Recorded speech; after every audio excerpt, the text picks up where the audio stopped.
Praise the lord children. మీ అందరికీ కూడా యేసుప్రభు పరిశుద్ధ నామములో వందనములు చెల్లిస్తున్నాను. మీరందరూ ఎలా ఉన్నారు? మీరందరూ బాగున్నారని అనుకుంటున్నాను. మరి ఇప్పుడు మనము లెసన్ నెంబర్ 31 పార్ట్ 2 చదువుకోబోతున్నాము. Paul in prison. పౌలు ఒక ఖైదీగా ఉన్న సమయంలో ఏమేమి జరిగినాయి అనే విషయాల్ని మనము నేర్చుకోబోతున్నాం. ఇది పార్ట్ 2. పార్ట్ 1లో అనేక విషయాలు మనం చదువుకున్నాం. దానికి కంటిన్యూషన్గా ఇది సెకండ్ పార్ట్. సో దీనికి రెఫరెన్సెస్ ఏంటంటే అపోస్తల కార్యము 21వ అధ్యాయము 17వ వచనం నుండి 26వ అధ్యాయం 32 వచనం వరకు. మెమరీ వర్స్ 2 కొరింథీ 12 9 నుండి 10. ఇప్పుడు మనము చిన్న ప్రార్థన చేసుకుని మొదలుపెట్టుకుందాం. దేవా పరిశుద్ధ మీకు స్తుతులు స్తోత్రం చెల్లించుకున్నాను నాయన. ఇంతవరకు ప్రభావ మీరు చూపిన కృప కొరకే మీకు స్తోత్రం చెల్లిస్తున్నాము. మరి నాయన మేము మొదటిగా ప్రభా నాయన పౌలు అనేక విషయాలు ఏ విధంగా మరి ఆయన ఎదుర్కొన్నాడు, మరి అదంతా కూడా మేము చదువుకొని ఉంటున్నాం ప్రభా నాయన. ఆయన ఖైదీ అయిన తర్వాత కూడా ప్రభా మీ సువార్తని ప్రకటిస్తూ వచ్చినందుని కూడా మనం చదువుకున్నాం తండ్రి. లెసన్ ఈ సెషన్లో కూడా ప్రభా మీరే కృపని గ్రహించండి, బిడ్డలందరినీ మీరు దీవించండి, ఒక్కొక్కరు హృదయాల్ని మీరు తెరవమని ప్రార్థిస్తున్నాం తండ్రి. వాళ్ళందరికీ కూడా ప్రభా నాయన ఈ గొప్ప సువార్తని ప్రభా మీ నామాన్ని భరించుకొని మరి సువార్తని మరి ఇంకా అనేకులకు చెప్పగలిగిన నాయన సామర్థ్యంని శక్తిని మీరు అనుగ్రహించి ఆశీర్వదించండి ప్రభా. ప్రతి బిడ్డలు మరి ఎవరెవరైతే వింటున్నారో వాళ్ళందరికీ కూడా రక్షణ పొందడానికి కూడా మీరు సహాయం చేయండి. ఎవరు రక్షణ పొందలేదు వాళ్ళకి రక్షణ అనుగ్రహించండి. దేవా మీకు స్తుతులు స్తోత్రం చేస్తున్నాం. ఈ సమయమంతా బలమైన సమర్పిస్తూ మీకు స్తుతులు స్తోత్రం అర్పిస్తూ యేసుక్రీస్తు పరిశుద్ధ నామములో ప్రార్థించి వేడుకుంటున్నాం తండ్రి. ఆమేన్. సెసేరియా ఏంటంటే అగస్టస్ కైసర్ ఉన్నాడు కదా, ఆయన ఘనత కొరకు హేరోదు కట్టించాడు అనమాట. ఇక్కడ చాలా కోటలు ఉంటాయి ఈ స్థలంలోనే. మరి ఈ సైడ్లో ఇక్కడ ఏంటంటే కొర్నెలియస్ ఇల్లు కూడా ఉందన్నమాట. కొర్నెలియస్ అనే మనం అపోస్తల కార్యం 10వ అధ్యాయంలో ఉంది. అక్కడ పేతురు మొదటిగా మరి అన్యులకు సువార్త చెప్పాడు. So he was also a Centurion. ఆయన కూడా ఒక శతాధిపతి. సో ఆయన అన్యుడు అనమాట. ఎవరు? కొర్నెలియస్. ఇప్పుడు ఆయన చాలా మంచివాడు, ఇంకా దేవుణ్ణి నమ్మాడు, కానీ నిజమైన సత్యం తెలియదు కాబట్టి ఆయన దేవుడు మరి ఆయన యేసుప్రభువే ఆయనకు ఒక ఇది ఇస్తారనమాట, దర్శనం ఇస్తాడు కదా పేతురుకి. కొర్నెలియస్ నుండి కొంతమంది వచ్చి ఆయనని పిలుస్తారు. అప్పుడు ఆయన వెళ్తాడనమాట పేతురు. అప్పుడు అక్కడ సువార్త ప్రకటిస్తాడు. యేసుప్రభు గురించిన సువార్త అక్కడ చెప్పినప్పుడు కొన్నిలే కాకుండా ఆయనతో పాటు చాలామందిని కూడా ఆయన తీసుకొస్తాడు. అందరూ కూడా వింటుంటే ఎప్పుడైతే వాళ్ళు సువార్త వింటున్నారో వాళ్ళు నమ్మకంతో విశ్వాసంతో వింటున్న సమయంలో పరిశుద్ధాత్మ వాళ్ళ పైన కూడా దిగి రావడము, మరి వాళ్ళు అన్య భాషలతో మాట్లాడడము ఇలాగ జరిగింది. కాబట్టి పరిశుద్ధాత్మని దేవుడు ఇచ్చారు కాబట్టి అన్యజనులకు కూడా రక్షణ ఉంది అనే విషయంని మరి పేతురు అక్కడ తెలియపరిచి మరి వాళ్ళకి బ్యాప్టిజం కూడా ఇస్తారనమాట. సో ఆయన ఇల్లు కూడా అక్కడే ఉంది, కైసేరియా అనే స్థలంలోనే ఉందన్నమాట. తర్వాత ఈ ఫెలిక్స్ అనేవాడు 53 నుండి 60 AD వరకు అక్కడ ఆయన పరిపాలిస్తాడు అనమాట. సో ఆయన భార్య ఎవరంటే ఆయన భార్య డ్రుసిల్లా అని, ఆయన భార్య పేరు డ్రుసిల్లా అనమాట. ఆమె హేరోదు వాళ్ళ కుమార్తె. ఏ హేరోదు అంటే యాకోబుని చంపివేశాడు ఆయన. ఆ హేరోదు అంటే యాకోబుని కత్తితో చంపివేశాడు అనమాట. సో ఆయన కుమార్తె డ్రుసిల్లా ఫెలిక్స్ వాళ్ళ భార్య అనమాట. సో ఈ ఫెలిక్స్ అనేవాడు ఎలాంటి వాడు అంటే చాలా లగ్జరీలు జీవించేవాడు, మరి చాలా లంచాలు తీసుకుంటాడు. సో ఆయన ఒక మంచి వ్యక్తి కాదు, చాలా క్రూరమైన ఒక వ్యక్తి అనమాట. సో అలాంటి ఒక వ్యక్తి. సో ఈయన ముందు మరి ఇప్పుడు పౌలు నిలబడవలసి వచ్చింది. సో ఇప్పుడు ఎప్పుడైతే ఈ యూదులకు తెలిసిపోయిందో ఈయనని రాత్రియే తరలించేశారు, కైసరియాకు తరలి వేస్తారు పౌలు అని తెలిసిపోయిందో, అప్పుడు వాళ్ళు ఏం చేస్తారంటే కొంతమందిని పంపిస్తారనమాట. ఇక్కడ ఇప్పుడు ఆయన మీద ఒక FIR ఫైల్ చేయాలి, అంటే ఆయన ఛార్జెస్ ఏమేమి ఉన్నాయో అదంతా ఫైల్ చేయాలని చెప్పేసి కొంతమందిని పంపిస్తారు. ఆయనతో పాటు టెర్టులస్ అనే ఒక వ్యక్తి కూడా ఉన్నాడనమాట. ఆయన ఏంటంటే లాయర్ అనమాట, అంటే న్యాయవాది. సో ఆయన వెళ్ళి ఈయన మీద ఉన్న విషయాలు, ఈయన మీద నేరాలు మోపడానికి, ఈయన మీద ఉన్న ఏమేమి ఛార్జెస్ ఉన్నాయి అని చెప్పేసి ఆయన నేరాలు మోపడానికి ఆయనని పంపించారనమాట. సో అది ఆయన ఏమేమి చెప్పాడంటే ఆయన టెర్టులియస్ అనేవాడు ఈ విధంగా రాస్తారనమాట. ఈ మనుషుడు పీడ వంటి వాడును, భూలోకమందున్న సకలమైన యూదులను కలహమునకు రేపువాడును, నజరేయుల మతభేదమునకు నాయకుడినై ఉన్నట్టు మేము కనుగొంటిమి. మరియు ఇతడు దేవాలయమును అపవిత్రము చేయుటకు యత్నపడెను కనుక మేము అతని పట్టుకొంటిమి అని చెప్తాడనమాట. సో ఇవంతా కూడా ఆయన చేశాడు. ఈయన గురించి పౌల గురించిన విషయాలన్నమాట. ఈయన పీడ ఉంటేవాడు భూలోకమంతా సకల యూదులందరికీ వెళ్ళి కలహాన్ని రేపుతున్నాడు. మత భేదమునకు ఈయన నాయకుడు. నజరేయుల మత భేదమునకు ఈయన నాయకుడు. మరి ఆయన అదే కాకుండా దేవాలయంలో ఆయన అపవిత్రం చేయడానికి ప్రయత్నించాడు అని ఈ 4 ఈయన మీద నేరాలు మోపాడు అనమాట. ఆ విధంగా మరి ఆయన చెప్పి అంటే ఈ try to defile the temple అనే టెంపుల్ని కూడా ఆయన అపవిత్రం చేయడానికి ఆయన ప్రయత్నం చేశాడు అని చెప్పాడు. సో ఇప్పుడు జూయిష్ అక్యూజర్స్ అందరూ కూడా వచ్చారు. సో పౌలు మరి వాళ్ళ ముందు కూడా ఆయన ఏం చేశాడు, ఆయన వాదంని ఆయన చెప్పుకుంటున్నాడు అనమాట. సో ఆయన ఏమని చెప్తున్నాడంటే, వీళ్ళు చెప్పింది ఒక్కటి కూడా కరెక్ట్ కాదు, ఎలాంటి ఆధారం వీళ్ళకు లేదు, వీళ్ళు చెప్పిన వాటిలో ఆధారము ఏమీ లేదు. వీళ్ళు యూదుల్ని నేను చాలా ప్రేమిస్తున్నాను ఆయన చెప్తాడనమాట. నేను వేరే స్థలంలో నుండి అంటే అన్యులకు నేను సువార్త చెప్పి నేను యెరూషలేముకి వచ్చాను. ఎందుకు వచ్చానంటే అక్కడ నుండే దాన ద్రవ్యంలో తీసుకొని వచ్చాను. ఎవరి కొరకు? నా ప్రజల కొరకు, యూదుల కొరకు దాన ద్రవ్యంలో తీసుకొని నేను వచ్చి మరి నేను ఒకటే తీసుకొచ్చాను. నేను ఎలాంటి నేరము నేను చేయలేదు. వీళ్ళు చెప్పిందంటే కూడా ఒక్కటి కూడా కరెక్ట్ కాదు. నేను అది దాన ద్రవ్యం తీసుకొని మా ప్రజలకు ఇవ్వడానికి కొరకు నేను ఇక్కడ యెరూషలేముకి వచ్చాను. కానీ మరి నేను మా ప్రజల్ని నేను చాలా ప్రేమిస్తున్నాను. ఒక్క విషయం కొరకే వీళ్ళు నాకు విరుద్ధంగా ఉంటున్నారు. ఎందుకంటే నేనేమంటా అంటే మరణం నుండి మృతుల పునరుద్ధానం ఉంది అనే విషయంలోకి విరుద్ధంగానే వీళ్ళందరూ కూడా నా మీద నేరామోపణం చేస్తున్నారు. Are you able to understand the wonderful secret?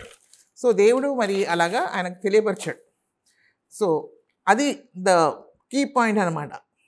వీళ్ళకు ఉన్న ప్రాబ్లం అంతా కూడా యూదులకు, మహాయాజకులకు, వీళ్ళకంతా కూడా ప్రాబ్లం ఏంటంటే వాళ్ళు ఏమనుకున్నారు, యేసుక్రీస్తు సిలువ వేసేస్తే దీంతో పాటు ఏమైపోతుంది, పూర్తిగా యేసుక్రీస్తు చనిపోతారు, ఇంకా ఆయనది ఇంకా ఏమి ఉండదు అని అనుకున్నారు. కానీ ఇక్కడ ఇంకా ఎక్కువ అయిపోతుంది. ఇప్పుడు యేసుక్రీస్తు ద్వారా నుండి తిరిగి లేచారు కాబట్టి ఆయన శక్తి బయలుపరచబడుతుంది, ఆయన నామం బయలుపరచబడుతుంది, ఇంకా ఈ సువార్త బయలుపరచబడుతుంది. సో అనేకులు ప్రభుని అంగీకరిస్తున్నారు. లక్షలాది మంది యూదులే యేసు ప్రభుని అంగీకరించారు. ఎందుకంటే మరణం నుండి తిరిగి లేచారు. మరి ఆయనే దేవుడు అనేది అది నిరూపిస్తుంది కాబట్టి, అది నిరూపిస్తుంది. వీళ్ళు చేసింది తప్పు అనేది కూడా నిరూపిస్తుంది. కాబట్టి వాళ్ళకు దాన్ని బట్టి వీళ్ళు నన్ను ఏం చేస్తున్నారు, నా మీద నేరం మోపుతున్నారు. అదే కాకుండా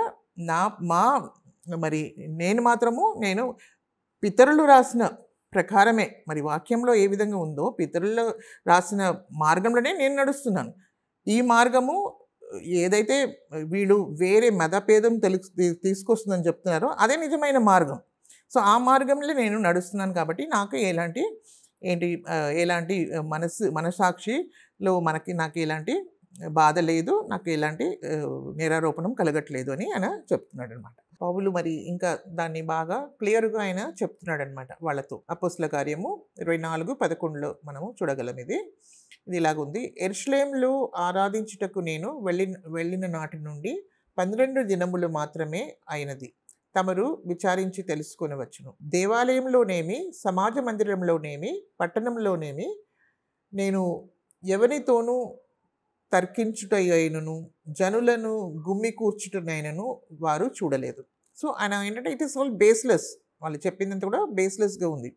మరియు వారు ఇప్పుడు నా మీద మోపు నేరములను తమరికి రుజువు పరచలేరు. ధర్మశాస్త్రమందు ప్రవక్తల గ్రంథముల యందును రాయబడి ఉన్న వాణ్ణి నమ్మి నీతిమంతులకును అనీతిమంతులకును పునరుద్ధానము కలుగబోచుందని వీరు నిరీక్షించుచున్నట్టు నేను కూడా దేవుని యందు నిరీక్షణ ఉంచి వారు మతభేదమని పేరు పెట్టి ఈ మార్గము చొప్పున నా పితరుల దేవుణ్ణి సేవించుచున్నానని తమరి ఎదుట ఒప్పుకొనుచున్నాను. వీళ్ళేమో మతభేదం అని చెప్తున్నారు, కానీ అది కరెక్ట్ మార్గము.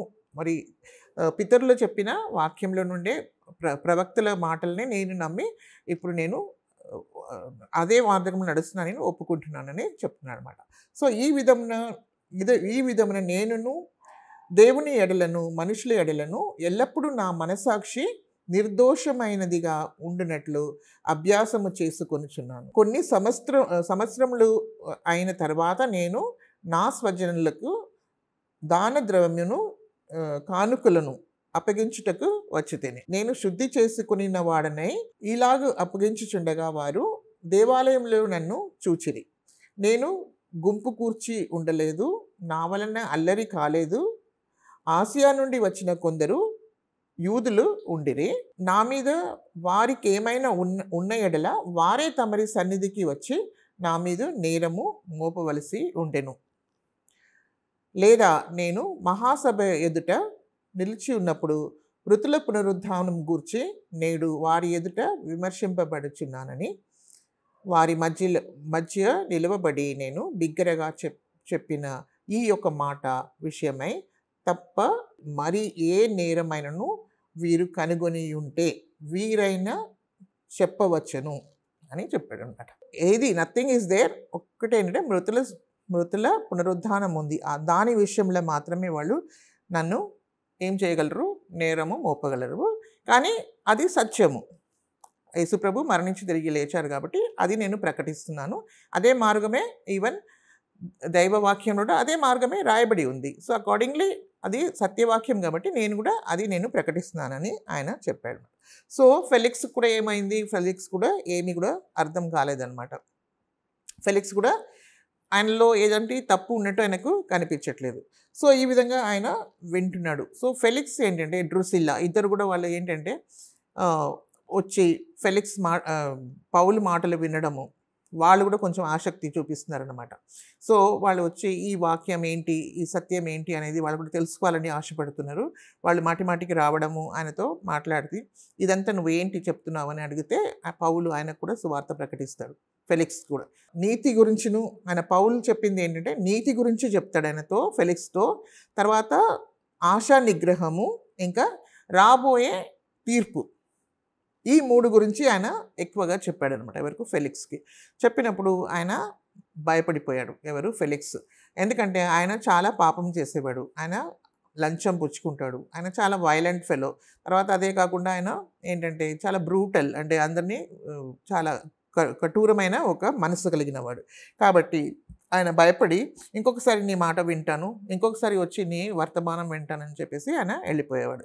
సెకండ్లీ మాటికి వచ్చి ఆయన పిలిపించేవాడు అనమాట పౌల్ని, ఆయనతో మాట్లాడేవాడు. ఎందుకంటే ఈ was also expecting some money. So ఆయన దగ్గర నుండి ఏదైనా బ్రైబ్ దొరుకుతుంది అని, లంచం దొరుకుతుంది అనేది కూడా ఆయన ఎక్స్పెక్ట్ చేశారన్నమాట. సో అలాగే ఆయన దగ్గరే ఉన్నారు. మరి ఆయన దగ్గర 2 years 2 సంవత్సరాలు ఆయన ఆ ప్రిజన్లో ఆయనని పెట్టాడు అనమాట. కానీ ఆయనకు కొంచెం ఏమిచ్చాడంటే కొంచెం ఫ్రీడమ్ ఇచ్చాడు. ప్రజలు వచ్చి రావచ్చు, ఆయనకు తెలిసిన వాళ్ళు రావచ్చు, ఆయనకు హెల్ప్ చేయాలంటే చేయొచ్చు అని చెప్పేసి ఆయనకు కొంచెం ఫ్రీడమ్ అనేది ఆయన ఇచ్చాడు ఫెలిక్స్. తర్వాత ఆయన సమయం అయిపోయింది. తర్వాత ఆయన ప్లేస్లో ఇంకొక ఆయన వచ్చాడు అనమాట, ఫెస్టస్ అనేవాడు వచ్చాడు. సో ఆ ఫెస్టస్ ఆయన ఎప్పుడంటే AD 60-62 వరకు ఆయన వచ్చాడు. సో ఈ ఫెస్టస్ అనేవాడు కొంచెం మంచివాడు అనమాట. అంటే ఆయన కొంచెం మంచి మనసు కలిగిన వాడు. ఫెలిక్స్ కన్నా కొంచెం నీతిమంతుడు, కొంచెం మంచి పని చేసేవాడు అనమాట. సో అలాంటి ఒక వ్యక్తి ఎవరు, ఫెస్టస్ వచ్చిన తర్వాత ఫెస్టస్ ఏం చేస్తాడు, వచ్చిన కొన్ని రోజుల తర్వాతనే ఆయన యెరూషలేముకి వెళ్తాడు. అక్కడ మహాయాజకులు ఉంటారు కదా, వాళ్ళందరూ పౌలు గురించి ఆయనకు చెప్తారనమాట. సో పౌలు గురించి ఆయన అక్కడ ఉన్నాడు, ఆయన గురించి ఆయన విషయము నాకు మీరు తొందరగా ఆ కేసుని మీరు ముగించాలా అని చెప్పినప్పుడు చెప్తారనమాట. తర్వాత ఆయనని ఇక్కడికి తీసుకురండి, ఇప్పుడు ఈయన వెళ్ళిపోయాడు కదా, సో ఈయనని మా దగ్గరికి యెరూషలేముకి తీసుకురండి అని కూడా చెప్పారనమాట. సో తీసుకొస్తే మధ్యలోనే ఆయన వీళ్ళు చంపేయాలని అనుకుంటున్నారు పౌల్ని. సో అలా కాదు, మీరే అక్కడికి రావాలా ఆయన చెప్తారనమాట, ఫెస్టస్ చెప్తారనమాట. సో సరే అని చెప్పేసి ఆయన వాళ్ళని ఇక్కడికి తీసుకొస్తారు, అక్కడ సిసేరియాకే తీసుకొస్తారనమాట. తీసుకొచ్చినప్పుడు ఆయనని మరి నేరం మోపే వాళ్ళని కూడా వస్తారనమాట. సో అప్పుడు వాళ్ళు వచ్చి మళ్ళీ కేసు ట్రయల్ అనేది జరుగుతుంది. సో ఇప్పుడు ఫెస్టస్ ఆయన గవర్నర్గా వచ్చాడు కదా ఇప్పుడు. కాబట్టి యూదులు అంటే మహాయాజకులు ఇంకా వాళ్ళు ఆయనతో పాటు కొంతమంది వచ్చారనమాట. వచ్చి ఆయన మీద చాలా బలమైన నేరాలు మోపడం మొదలుపెట్టాడు. సో, ఈ చాలా ఇలాంటి ఎన్నో నేరాలు మోపడం మొదలుపెట్టాడు. సో, అదే సేమ్ థింగ్. అదే కలహాలు తీసుకొస్తాడు. అలాంటిదంతా కూడా చెప్తూ వచ్చాడనమాట. అందుకు పౌలు కూడా చెప్పాడు. ఆయన సైడ్ నుండి ఆయన చెప్పాడనమాట. నేను ఎవరికి విరుద్ధంగా నేనేమి పాపము చేయలేదు. నేను ధర్మశాస్త్రంకి విరుద్ధంగా చేయలేదు. తర్వాత దేవాలయంకి విరుద్ధంగా చేయలేదు. మరి కైసరుకి విరుద్ధంగా కూడా నేను ఇది చేయలేదు. కాబట్టి నేను దేంట్లో కూడా ఏ విషయంలో కూడా నన్ను వాళ్ళు నేరారోపణం చేశానని వాళ్ళు రుజువు చేయలేరు అని చెప్పినప్పుడు ఫెస్టస్ ఏం చెప్పాడంటే యూదుల్ని సంతోషపెట్టడానికి ఆయన ఏమంటాడంటే, యూదులు ఏమడిగారు, ఈయనని యెరూషలేంకి తీసుకురమ్మని చెప్పారు కదా, కాబట్టి ఈయనని యెరూషలేంకి వెళ్తావా, నువ్వు యెరూషలేంకి వెళ్ళి నువ్వు వాళ్ళతో మాట్లాడతావా, నీ సమాధానం ఇంకా ముందుకు జరిగిస్తావా అని అడిగినప్పుడు ఆయన ఏమంటాడంటే, నేను ఎవరికి విరుద్ధంగా యూదులకు విరుద్ధంగా నేను ఏం తప్పిదం చేయలేదు, మరి కైసరుకి విరుద్ధంగా చేయలేదు, దేవాలయంకి విరుద్ధంగా చేయలేదు, కాబట్టి నేను అక్కడికి వెళ్ళను. కాబట్టి నేనేం చేస్తాను, నేను కైసర్తో అపీల్ కైసర్ అంటాడు. సో కైసర్కి నేను ఏం చేస్తాను, కైసర్ దగ్గరికి వెళ్తాను అని చెప్తాడు. సో నన్ను కైసరే ఇంకా తీర్పు తీర్చని అన్నట్టు ఆయన చెప్తాడు. అంటే యూదుల చేతులు మాత్రం నేను పడను, ఎందుకంటే they are willing to kill him they, కాబట్టి అక్కడ నేను పడను అని చెప్తాడు. దాని ప్రకారమే మరి ప్రభువు కూడా ఆయనతో చెప్పాడు, రోముకు వెళ్ళాలని చెప్పాడు కదా, రోములో కూడా నువ్వేం చేయాలా, సాక్ష్యం ఇవ్వాలా అని ప్రభువు చెప్పాడు ఆయనతో.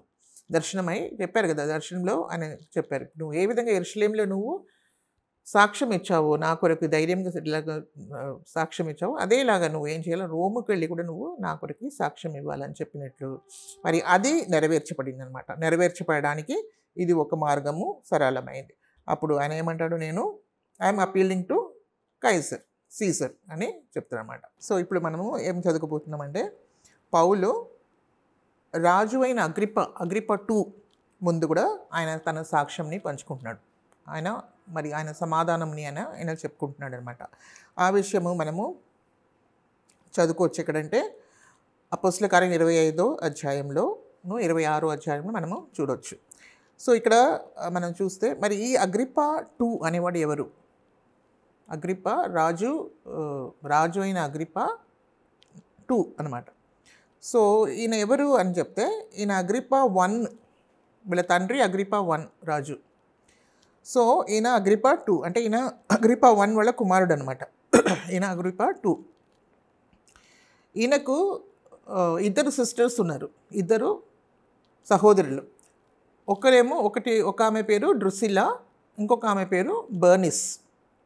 సో డ్రుసిల్లా అండ్ బర్నిస్ వీళ్ళిద్దరు కూడా ఈయన చెల్లెలు సిస్టర్స్. డ్రుసిల్లా అనే ఆమె ఏమో ఫెలిక్స్ భార్య అనమాట. మనం ఫెలిక్స్ గురించి చదువుకున్నాం కదా, ఫెలిక్స్ భార్య అనమాట. సో ఈ బర్నిస్ సెకండ్ సిస్టర్. సో ఈ అగ్రిప్ప 2తో ఉంటుంది ఆమె.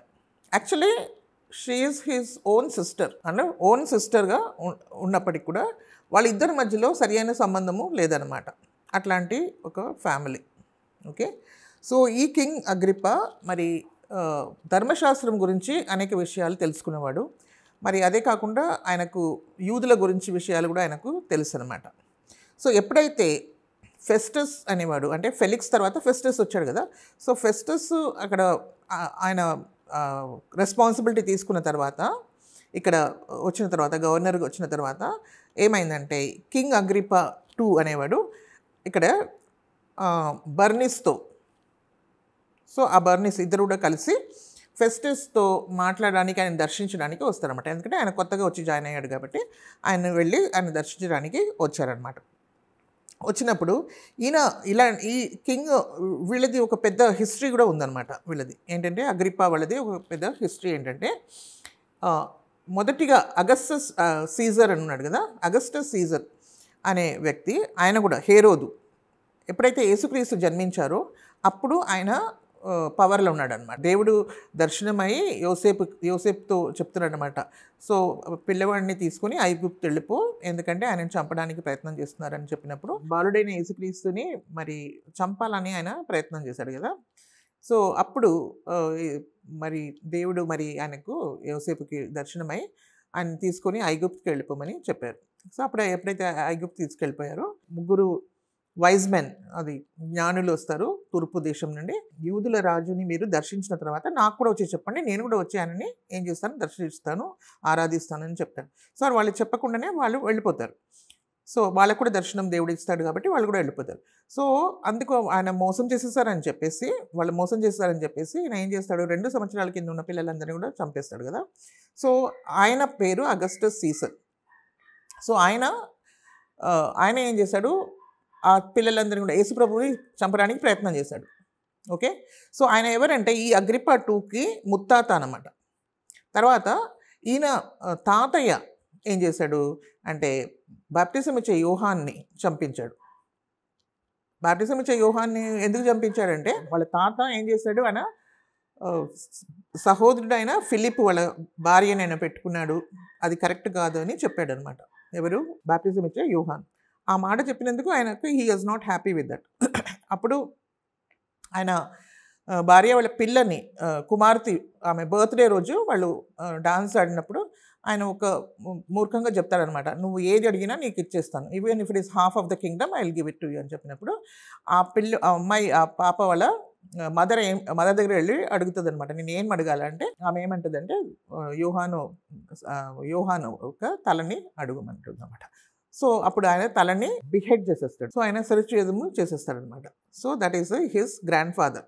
సో వీళ్ళ తండ్రి ఏం చేశారంటే యాకోబు, అంటే యేసుప్రభు డిసైపుల్స్ ఉంటారు కదా ఇద్దరు, యాకోబు ఇంకా యోహాను, వాళ్ళ సహోదరులు అనమాట. సో యాకోబుని చంపించేస్తాడు, ఒక కత్తితో ఆయన చంపించేస్తాడు అనమాట. సో ఇప్పుడు ఆయన కొడుకు ఈయనమాట, ఆయన కుమారుడు అగ్రిప్పా 2. సో ఈయన కూడా ఎలాంటి సంబంధం కలిగి ఉన్నాడంటే is with his own sister Bernice is his own sister. So అది ఒక పెద్ద జుడేయాలో అది ఒక పెద్ద స్కాండల్ లాంటిది ఉందన్నమాట. సో ఈయన ఏం చేస్తాడు, ఈయన బర్నిస్తో వస్తాడనమాట, ఫెస్టస్తో కలుసుకోవడానికి వస్తాడనమాట. అప్పుడు ఆయన మాటికి అక్కడికి వస్తున్న సమయంలో ఆయన చెప్తాడనమాట, ఫెస్టస్ చెప్తాడు, మరి యూదులు నాకు అంటే ఆయన ఏమంటాడంటే ఫెలిక్స్ ఒక ఖైదీని ఇక్కడ వదిలిపెట్టి వెళ్ళాడు, ఆయనకు ఏదో కొన్ని నేరాలు ఆయన మీద ఉన్నాయి, అది యూదుల విషయము వాళ్ళ మత విషయంలో ఏదో వాళ్ళకు నేరాలు ఉన్నాయి, సో వాళ్ళు నా దగ్గరికి వదిలిపెట్టి వెళ్ళిపోయాడనా, మరి ఆయన గురించి నేను కనుక్కుంటే కూడా నాకేమి ఆయనలో ఏదైనా మరణంకు తగిన ఏ పని కూడా ఆయన చేయనట్టు ఉంది, మరి వాళ్ళు చెప్పిన వాటినన్నింటిలో కూడా ఏది కూడా రుజువు కాలేదు, మరి ఆయన మరి ఖైదీగా ఉంచడానికి కూడా ఏమీ కూడా కారణం లేదు, అయినప్పటికీ మరి ఆయన ప్రాబ్లమ్స్ అంతా కూడా ఆయనను విడుదల చేయడానికి నేను ఆశిస్తాను, కానీ ఆయన కేసర్కి ఆయన చెప్పుకుంటానని చెప్పాడు కాబట్టి ఆయనని ఇక్కడే పెట్టి ఉన్నాను. మరి ఆయన ఇక్కడే పెట్టి ఉన్నాను కాబట్టి ఆయన గురించి ఏంటో నాకు తెలియట్లేదు, ఏమని రాయాలి అని నాకు తెలియట్లేదు, కాబట్టి మీరు వచ్చారు ఇక్కడ కాబట్టి మీరు ఆయన మాటని వినండి.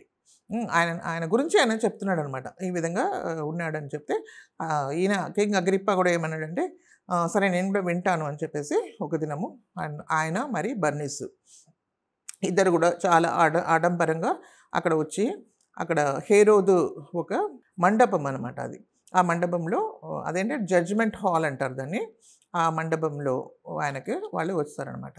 అప్పుడు వచ్చినప్పుడు ఈయన ఫెస్టస్ ఏం చేస్తాడు, పౌల్ని తీసుకొస్తాడు. సో ఆయనతో పాటు చాలామంది రాయల్ పీపుల్ ఉంటారు కదా, వాళ్ళందరూ కూడా రాజుల సంబంధాలు అంటే చాలా, ఇప్పుడు ఒక గొప్ప వ్యక్తి వస్తున్నాడు, రాజు అంటే ఒక గొప్ప వ్యక్తి కదా ఆయన లోక ప్రకారంగా. సో ఆయనతో పాటు ఎంతోమంది వస్తారు, అంత రాయల్ పీపుల్ అందరూ కూడా వస్తారనమాట. ఆ విధంగా పెద్ద పెద్ద వాళ్ళందరూ కూడా చాలామంది వచ్చారనమాట.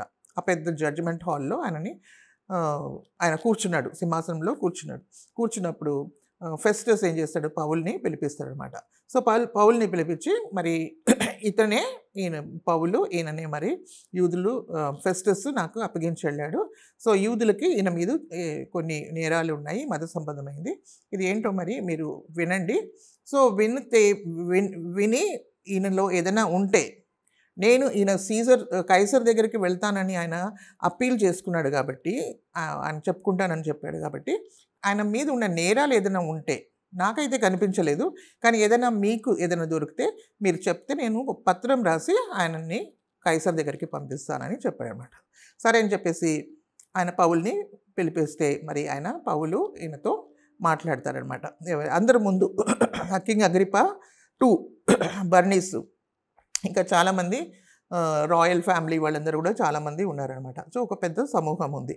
సో మోస్ట్ ఆఫ్ దెమ్ అందరూ కూడా అన్యులే అయి ఉన్నారనమాట. సో వాళ్ళ ముందు ఆయన చెప్పుకుంటాడనమాట. ఆయన ఏమేమి చెప్పుకుంటాడనే విషయంని మనం చూస్తే ఇక్కడ 25:13 నుండి మనకు ఇది దొరుకుతున్నాయి అనమాట. అది ఎంత కూడా మనం అన్నీ కాకుండా కొన్ని మనము చదువుకుందాం. ఈయన మరి అంత హై ర్యాంకింగ్ పీపుల్ ముందంతా కూడా ఆయన సమాధానం చెప్పుకుంటున్నాడు. మరి ఆయన చెప్పుకున్నది మరి ఏంటంటే అని మనం చూస్తాం. 21 నుండి 23 వరకు. మరి యూదులందరూ కూడా ఈయన మీద కొన్ని నేరాలు మోపుతున్నారు. వాళ్ళ మత సంబంధమైంది. మరి వాళ్ళు ఏమంటున్నారంటే వాళ్ళు మరి యేసు గురించి చెప్తున్నారు. ఒక వ్యక్తి ఉన్నారంట యేసు అని. ఆయన చనిపోయాడు. కానీ చనిపోయిన వ్యక్తి మళ్ళీ తిరిగి లేచాడు అని పౌలు చెప్తున్నాడు. సో ఆ విషయంలో వాళ్ళకు కొన్ని ఏదో తగాదులు ఉన్నాయి అనే విషయాల్ని ఆయనకు తెలియపరుస్తున్నాడు. ఎవరు? ఫెస్టస్ చెప్తున్నాడు అనమాట. సో అప్పుడు పౌలు లేసి ఆయన చెప్తున్నాడు అనమాట. సో ఆయన విషయం మళ్ళీ ఇక్కడ 26 చాప్టర్ మనం చూస్తే అపోస్తల కార్యంలో 3 సారి ఆయన రక్షణ విషయము రాయబడి ఉంది. 3 సారి ఎక్కడ? 9వ అధ్యాయంలో ఒకసారి లూక్ రాస్తాడు. అపోస్తల కార్యం రాసింది లూక్ కాబట్టి లూక్ ఈయన గురించిన రక్షణ విషయాల్ని సాక్ష్యాన్ని ఆయన రాస్తున్నాడు. తర్వాత 22వ అధ్యాయంలో ఉంది. మళ్ళీ ఇప్పుడు 26వ అధ్యాయంలో అది ఉందన్నమాట.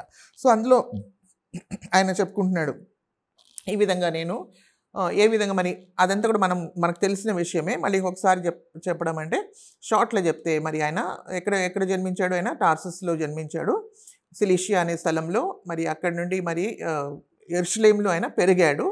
ఆయన మంచి ధర్మశాస్త్రం గురించి నిష్ట ఆయనతో కూడా ఆయనకు తెలుసు. ఆయన గమలీయేల్ అనే ఒక గొప్ప రాబాయ్ దగ్గర ఆయన చదువుకున్నాడు కాబట్టి ఆయనకు అన్నీ కూడా ధర్మశాస్త్రం విషయం అన్నీ కూడా నాకు తెలుసు. ఆయన చెప్తాడు అనమాట, ఇదంతా నాకు తెలుసు. తర్వాత నేను పరిసయ్యుడిని, అంటే ఇది చాలా స్ట్రిక్ట్ ఒక తెగ అనమాట. సో ఉన్న వాటిలో సో నేను పరిసయ్యుడినై ఉన్నాను. మరి నేను ఉన్నప్పుడు మరి అనేక విధంగా మరి ఈ మార్గంలో వెళ్ళే వాళ్ళని, అంటే యేసు ప్రభు మార్గంలో వెళ్ళే వారిని నేను ఏం చేశాను? అందరినీ చాలామందిని నేను హింసించాను, ఆయన్ని ఈవెన్ చంపించాను. తర్వాత అదేవిధంగా మరి నేను ఏం చేశాను? ఎక్కడెక్కడ వాళ్ళు వెళ్ళిపోయారు, ఎక్కడ చెదిరిపోయిన వాళ్ళ ఆ స్థలాలు కూడా నేను వెళ్ళి వాళ్ళని పట్టుకొని రావడానికి కొరకు ఈ మహాయాజకుల దగ్గర నేను పత్రిక కూడా తీసుకున్నాను, పత్రం కూడా తీసుకున్నాను. ఆ పత్రం తీసుకొని వాళ్ళ దగ్గర వాళ్ళని పట్టుకొని వాళ్ళని బంధించి ఇంకా వాళ్ళని ఖైదీలు చేయాలని చెప్పేసి వాళ్ళని చంపేయాలని చెప్పేసి నేను డమస్కస్ కూడా వెళ్ళాను. సో ఈ విధంగా నేను చేసింది అంతా కూడా వీళ్ళందరికీ తెలుసు, మహాయాజకులకు తెలుసు, యాజకులకు తెలుసు, మరి అక్కడ ఉన్న పెద్దలకు తెలుసు, అందరూ కూడా తెలుసు. నేను కూడా ఆ విధంగా చేశాననే విషయం కూడా వాళ్ళకు తెలుసు. కాబట్టి వాళ్ళందరూ కూడా దానికి సాక్షులుగా ఉన్నారు. ఇప్పుడు కూడా వాళ్ళు సాక్షులుగా ఉన్నారు. కానీ నేను ఎప్పుడైతే వెళుతున్నానో ఆ సమయంలో మరి నేను మధ్యాహ్న సమయంలో మరి నేను ఒక గొప్ప వెలుగుని చూశాను. మరి నేను నాతో ఉన్న వాళ్ళందరూ కింద పడిపోయాము. తర్వాత స్వరం నాకు వినిపించింది, మరి సౌలా సౌలా నువ్వు ఎందుకు నువ్వు హింసిస్తున్నావు అనే స్వరం నాకు వినిపించింది. మరి మీరు ఎవరు అని చెప్తే ఆయన ఏమన్నారు అంటే నువ్వు హింసించే యేసు అని చెప్పారు. మరి నేను ఏం చేయవలసి ఉంది అని చెప్తే అప్పుడు నువ్వు డమస్కస్కి వెళ్ళు, అప్పుడు నీకు తెలియపరచబడుతుంది అన్నారు. అదేవిధంగా నేను డమస్కస్ పోయినప్పుడు అన్ని విషయాలు ఆయన చెప్తూ వచ్చాడు అనమాట. ఏ విధంగా దేవుడు ఆయనతో మాట్లాడాడు, మరి ఆయన ఎవరెవరు ఎదుట నిలబడాలని దేవుడు చెప్పాడంటే నా నామంని భరించడానికి నువ్వు అన్యుల ఎదుటను, ఇంకా రాజుల ఎదుటను, ఇంకా యూదుల ఎదుటను, యూదులకును ఇశ్రాయేళ్ల ఎదుటను నువ్వు నా నామంని భరించవలసి ఉన్నావు, నిన్ను నేను వాడుకుంటానని ఆయన ప్రభువు చెప్పింది అవంతా కూడా ఆయన చెప్తారనమాట. సో ఈ విధంగా ప్రభువు చెప్పాడు కాబట్టి నేను ఇప్పుడు అదే విషయంని నేను అన్ని చోట నేను ప్రకటిస్తూ వస్తున్నాను. ఎవరైతే మరణించారో యేసు ప్రభు ఆయన తిరిగి లేచారు, ఆయనని నేను చూస్తాను అని చెప్తాడు అన్నమాట. సో యేసు ప్రభుని ఆయన తిరిగి లేచిన అంటే resurrected Christ, seen the resurrected Christ, పునరుద్ధానుడైన యేసుక్రీస్తుని నేను చూశాను. సో ఆయన నాతో మాట్లాడాడు, ఆయన ఆకాశం నుండి దేవుడు నాతో మాట్లాడాడు. ఆ దర్శనంకి నేను ఎంత మాత్రం కూడా ఏం అవ్వలేదు, నేను అవిధేయుడిని అవ్వలేదు. కాబట్టి ప్రతి చోట నేను వెళ్ళాను, ఇంకా యూదుల మధ్యలో నేను సువార్త ప్రకటించాను, మరి అన్ని చోట కూడా నేను వెళ్ళాను, మరి యేసుప్రభు నామంని నేను వెల్లడి చేశాను, మరి అన్నీ చేశాను. ఇది ఎందు నిమిత్తమే చేశాను, ఏంటి, యేసుప్రభు తిరిగి లేచాడనే విషయము. మరి ఇది దేవుని వాక్య ప్రకారంగా ఉన్నది. అది ధర్మశాస్త్రంలోనూ మరి ఇంకా ప్రవక్తలు గ్రంథాల్లో కూడా అన్ని విషయాల్లో కూడా మనము చూడొచ్చు. సో పరిసయ్యులు అంటే ద మెయిన్ ఇది ఏంటంటే మృతుల పునరుద్ధానం అనేది ఉంది అనేది, అది మా నిరీక్షణ కాబట్టి ఆ నిరీక్షణ చొప్పునే నేను ఉన్నాను. మరి ఇది మీకు మీరు మరి అంటే మరణించిన వాళ్ళ మృతుల నుండి దేవుడు మరి తిరిగి లేపుతాడనే విషయము నమ్మడానికి మీకు ఎందుకు ప్రాబ్లం వస్తుంది, మీకు ఎందుకు కష్టమవుతుంది? దేవుడు గొప్పవాడు కాబట్టి ఆయన మృతుల నుండి మనుషుల్ని లేపుతాడు. అదే కదా మన నిరీక్షణే అది. కాబట్టి దాని ప్రకారం నేను శుద్ధ మనసాక్షితో నేను జీవిస్తున్నాను. నేను ఎవరిని కూడా నేను బాధ పెట్టించలేదు, యూదులకు విరుద్ధంగా నేను మాట్లాడలేదు, మందిరంకు విరుద్ధంగా నేను మాట్లాడలేదు. కానీ నేను యేసుక్రీస్తుని ప్రకటిస్తూ నేను అన్ని చోట్ల వెళ్ళాను కాబట్టి దాని విషయంలోనే వాళ్ళు నన్ను ఏం చేస్తున్నారు, నేరారోపణం చేస్తున్నారనే విషయము ఆయనతో చెప్పారనమాట. నన్ను మరి దేవుడు ఇంతవరకు కూడా కాపాడాడు, నన్ను ఎవరు కూడా హాని చేయకుండా ఇంతవరకు దేవుడు కాపాడాడు. ఈ మాటలు నేను చెప్తున్నానని చెప్పేసి నేను ఎప్పుడైతే మందిరంలో వచ్చానో నన్ను వాళ్ళు పట్టుకొని నన్ను చంపడానికి ప్రయత్నం చేశాడు, కానీ దేవుడు నన్ను కాపాడాడు, ఇంతవరకు నన్ను నిలబెట్టాడు అని ఆయన చెప్తూ వచ్చాడనమాట. సో అదంతా కూడా ఆయన వింటూ వచ్చాడు. అగ్రిప్ప అని ఆయన వింటూ వచ్చాడనమాట. ఈ విధంగా సాక్ష్యం చెప్తూ వచ్చాడనమాట. సో దేవుడు ఏమన్నాడు, నువ్వు చీకట్లో ఉన్న వాళ్ళని నువ్వు వెలుగులకు నడిపించాలి, ఈ సువార్త చెప్తూ వెలుగులో నడిపించాలి, ఇంకా మరణంలో ఉన్న వాళ్ళని జీవంలో నడిపించాలా అనే విషయాలంతా కూడా ఆయన ప్రభువు చెప్పిన విషయాలంతా కూడా ఆయన చెప్తున్నాడు అనమాట. సో ఆయన అనేక స్థలంలో కొన్ని స్థలంలో ఆయన ఈ విషయాలంతా చెప్పాడు, కొన్ని స్థలంలో ఆయన చెప్పలేదు, ఎవరు, పౌలు. సో సందర్భం వచ్చినప్పుడు కొన్ని విషయాలు ఆయన ఏం చేశాడంటే వెప్పి చెప్పడము జరుగుతుందన్నమాట. సో ఈ విషయాలంతా కూడా ఇక్కడ కూడా అది రాయపడి ఉంది.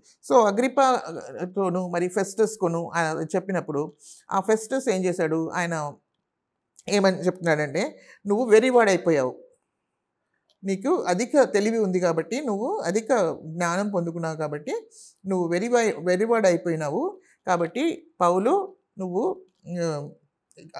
ఐ విల్ రీడ్ దిస్ 24వ వచనంలో మనం చూస్తే అతడు ఈలాగు సమాధానము చెప్పుకొనిచుండగా ఫెస్తు, పౌలా నీవు వెర్రివాడవు, అతి విద్య వలన నీకు వెర్రి పట్టినదని గొప్ప శబ్దముతో చెప్పాను.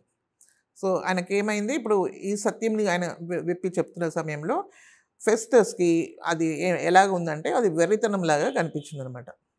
సో ఎవరైతే నశిస్తున్నారో వాళ్ళకి సువార్త ఏంటి, వెర్రితనంగా ఉంటుంది, వెర్రితనంగా కనపడుతుంది.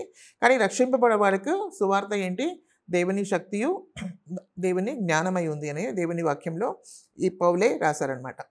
సో ఇది ఈ విషయంలో అయినా వెర్రివాడవు, నీ ఎక్కువ నీకున్న విద్యా చేత నువ్వు ఈ వెరివాడైపోయావు అని చెప్పేసి ఆయన చెప్తే, అప్పుడు ఆయన పౌలు అన్నాడు, అందుకు పౌలు ఇట్లా, నేను మహాఘనత వహించిన ఫెస్తు, నేను వెరివాడను కాను కానీ సత్యమును స్వస్థబుద్ధియు గల మాటలనే చెప్పుచున్నాను.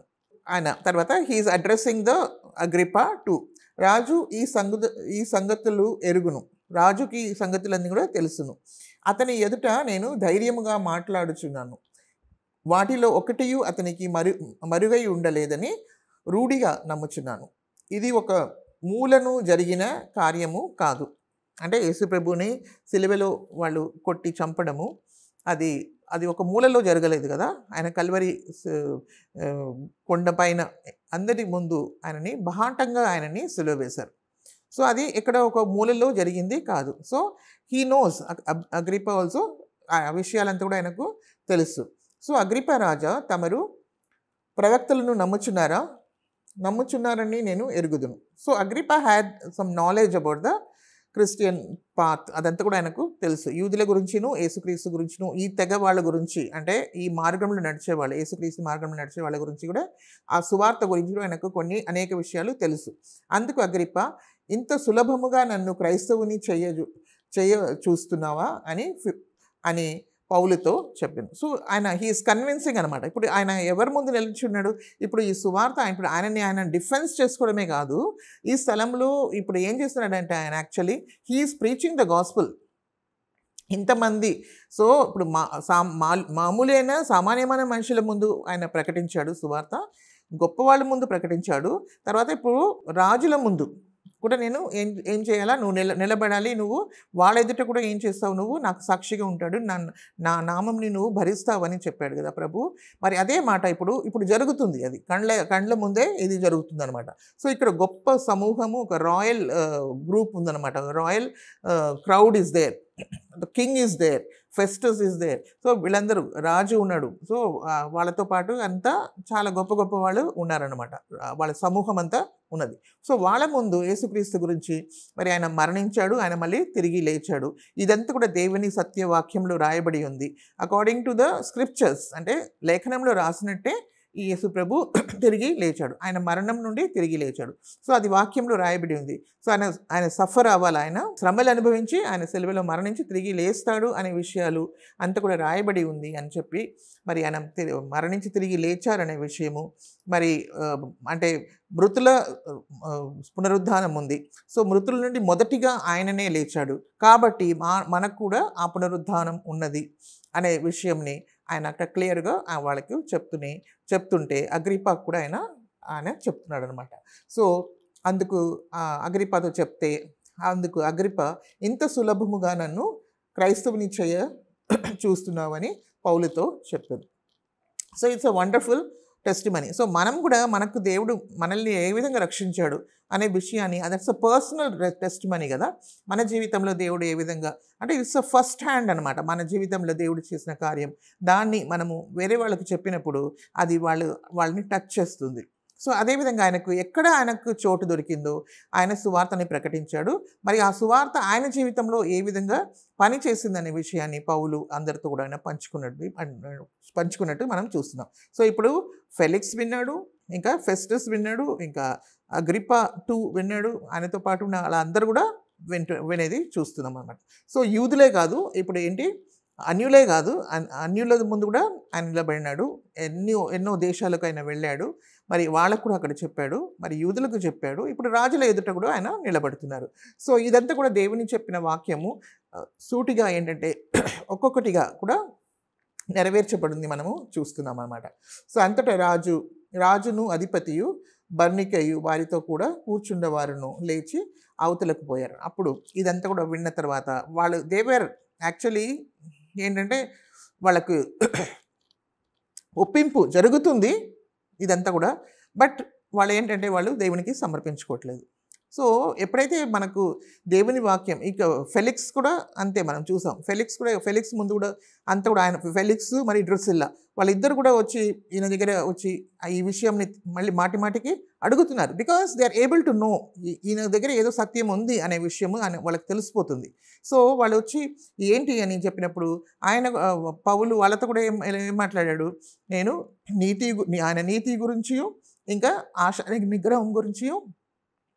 నిగ్రహం గురించి, మరి రాబోయే తీర్పు గురించి అంత కూడా ఆయన చెప్పినప్పుడు ఆయన గడగడలాడి ఆయన భయపడిపోయాడు అనమాట. ఎవరు?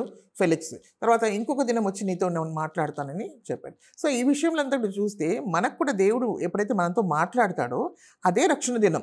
దాన్ని మనం ఏం చేయకూడదు, పోస్ట్పోన్ చేయకూడదు, రేపు చూసుకుందాంలే అది వింటాము, అది వినేసి అలాగే వదిలేస్తాము, ఆ టైం వెళ్ళిపోతుంది. That moment is very important. ఎప్పుడైతే దేవుడు మనతో మాట్లాడుతున్నాడో, మనల్ని ఒప్పిస్తున్నాడో, అప్పుడే మనం ఏం చేయాలంటే మనల్ని మనం సమర్పించుకోవాలి. అప్పుడు సమర్పించుకుని అక్కడ కార్యం జరుగుతుంది. సో ఫెలిక్స్ కూడా ఏం చేశాడు, పోస్ట్పోన్ చేసుకున్నాడు. తర్వాత అంటే ఆ తర్వాత ఎప్పుడు రాలేదు. సో ఇప్పుడు కూడా మనం చూస్తే ఫెస్టస్ కూడా వింటున్నాడు. ఆయన ఏమంటున్నాడు, వెరితనము, నీవు వెరివడైపోయినావు అంటున్నాడు. సో అక్కడ కార్యం జరుగుతుంది, పరిశుధాత్మ కార్యం అక్కడ జరుగుతుంది. బట్ ఆయన ఏమంటున్నాడు, అది వెరివడైపోయినావు, నువ్వు ఏమో మాట్లాడుతున్నావు. ఈజ్ నాట్ బిలీవింగ్ అనమాట. తర్వాత అగ్రిప్ప కూడా సేమ్ థింగ్ అన్న కైసరుడుగా చేసేస్తావా ఇంత సులభంగా అని చెప్తున్నాడు అనమాట. So but they are not bowing themselves to the lord. So ఈ విధంగా మన దగ్గర నుండి ఎన్నోసారి ఈ సువార్త అనేది మన దగ్గరికి వస్తుంది, వెళ్ళిపోతుంది, వెళ్ళిపోతుంది, కానీ కార్యసిద్ధి జరగట్లేదు. ఎందుకంటే అక్కడ విశ్వాసంతో మనం ఏం చేయట్లేదు, మనం ప్రభువుకు సమర్పించుకోవట్లేదు, మనం దేవుని మీద ఆధారపడట్లేదు. ఎప్పుడైతే ఇలాగ వస్తుందో వెంటనే without any hesitation, without any wasting of time దేవుని దగ్గర మనం ప్రార్థన చేసుకొని ఆ మూమెంట్లోనే ప్రభా నేను పాపిని ప్రభా, ఈ సత్యం నేను నమ్ముతున్నాను, నన్ను మీకు సమర్పించుకుంటున్నా ప్రభా అని చెప్పి మీరు ఆ సమయంలో మీరు సమర్పించుకుంటే మీరు ఒక గొప్ప కార్యంని మీ జీవితంలో ఒక గొప్ప మార్పుని మీరు చూడగలరు. సో ఈ విధంగా వీళ్ళందరూ కూడా ఇదంతా కూడా వాళ్ళు తెలిసిపోయింది, ఈయనలో ఎలాంటి నేరం లేదు, ఈయన చెప్పింది కరెక్ట్ అయిన విషయమే చెప్తున్నాడు. మరి యూదుల వాళ్ళ గ్రంథాల్లో రాయబడిందే వీటిని ఫాలో చేస్తున్నాడు. సో గ్రంథాల్లో రాయబడిందే ఈయన కూడా ఆయన చెప్తున్నాడు, నేను ధర్మశాస్త్ర ప్రకారంగాను మరి దేవుని వాక్య ప్రకారంగా నేను ఎలాంటి తప్పుదం చేయలేదు. ఏంటంటే నేను మనస్సాక్షిలో నేను ఎంతో శుద్ధిగా ఉన్నా, నేను దాంట్లో మనస్సాక్షిలో నాకు ఎలాంటి ఇది లేదు, గిల్ట్ అనేది నాలో లేదు, దోషం అనేది నాలో లేదు అని కూడా పౌలు చెప్తున్నాడు. So is able to stand up, అంత ధైర్యంగా ఆయన చెప్పగలుగుతున్నాడు అంటే ఆయనలో ఉన్న పరిశుద్ధాత్మ కార్యము అక్కడ జరుగుతుందన్నమాట. సో ఇదంతా విన్న తర్వాత ఈయన ఏం చేస్తాడు, అక్కడ ఆయన లేచి అగ్రిప్పను వాళ్ళందరూ కూడా వెళ్ళి ఏమంటున్నారంటే ఈయనలో అయితే ఎలాంటి తప్పుదం లేదు, మరి ఈయన మరణంకైనాను లేకుంటే ఖైదీగా ఉండడానికి కూడా అవసరం లేదు, ఈయన ఎలాంటి తప్పు చేయలేదు కాబట్టి ఈయన ఏం చేశాడు, కైసర్ దగ్గర చెప్పుకుంటానని చెప్పాడు కాబట్టి, ఆయన ముందు సమాధానం చెప్పుకుంటాడని చెప్పాడు కాబట్టి ఆయనని మీరు ఇక్కడ పెట్టాలా, లేకపోతే ఈయనని రిలీజ్ చేసేయచ్చు, విడిచిపెట్టవచ్చు అని చెప్పి ఆయన వెళ్ళిపోతాడనమాట.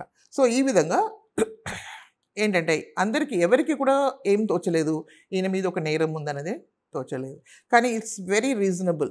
సో అందుకనే వాక్యంలో ఏమందంటే యేసుప్రభు మరణించి తిరిగి లేచారంటే నమ్మదగిన ఒక విషయం, అది ఒక నమ్మదగిన ఒక విషయం, that Christ died on the cross for your sins and rose again from the dead according to the scriptures.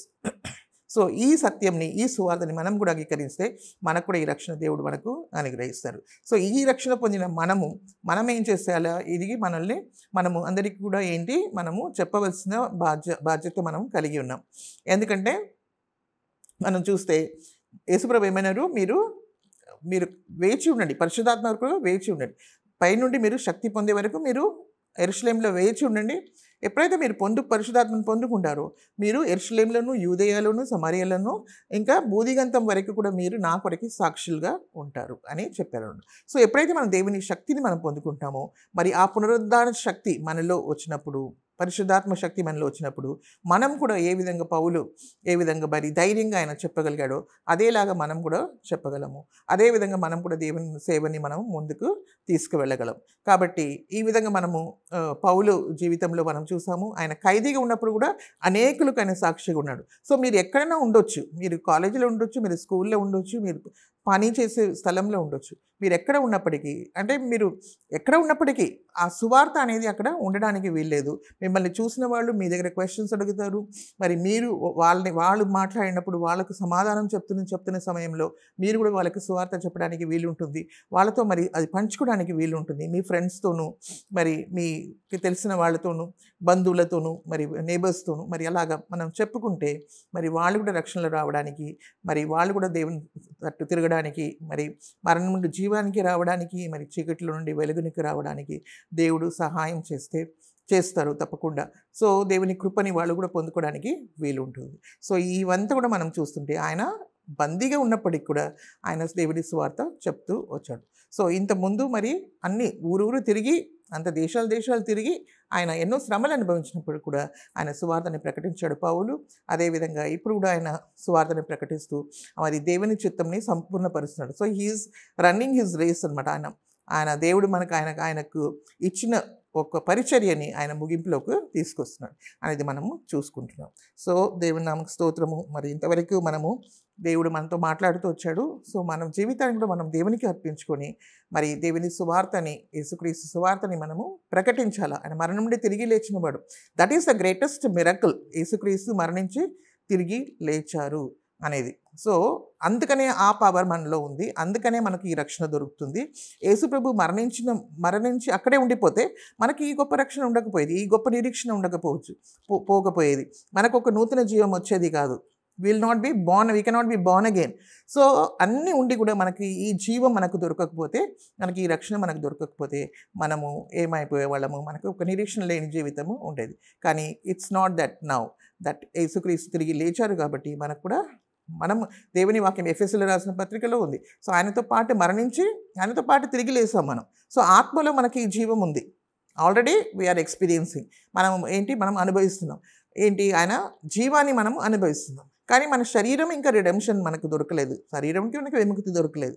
కానీ ఒక దినం రాబోతుంది. అప్పుడు మనకు శరీరంలో కూడా మనకు విముక్తి దొరికిపోతుంది. కానీ దేవుడు మనకు ఆత్మని ఇచ్చాడు కాబట్టి ఆత్మ ద్వారా శరీర క్రియల్ని మనం చంపుతూ మనము ఏం చేయాలి? దేవుణ్ణి మహిమపరుస్తూ మరి దేవుని మార్గంలో మనం నడవవలసిన వారమై ఉంటున్నాం.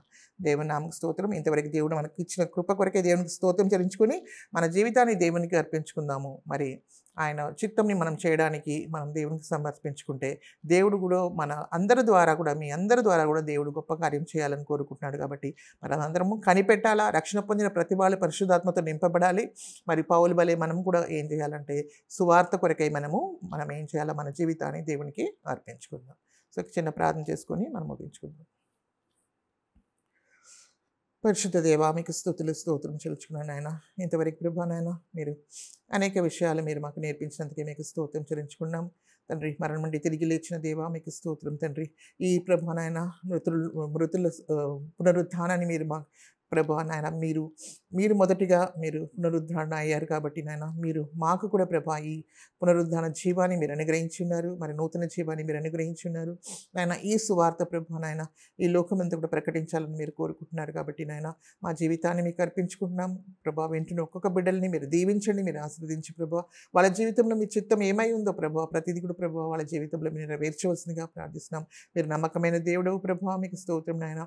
మీరు మేము అడగడం కానా ప్రభా నాయన, ఊహించడం కన్నా గొప్ప కార్యాలు చేయగలిగిన దేవుడవు కాబట్టి నాయన, బిడ్డలందరినీ మీరు దీవించి ఆశీర్వదించి వాళ్ళ జీవితంలో ప్రభా నాయన పరిశుద్ధాత్మ కార్యం ప్రభా నాయన సిద్ధింప చేయమని ఆశీర్వదించమని నాయన మీకే మహిమ ఘనత ప్రభావం చెల్లిస్తూ యేసుక్రీస్తు అతి పరిశుద్ధ నామంలో మేము ప్రార్థించబడుకున్నాం తండ్రి.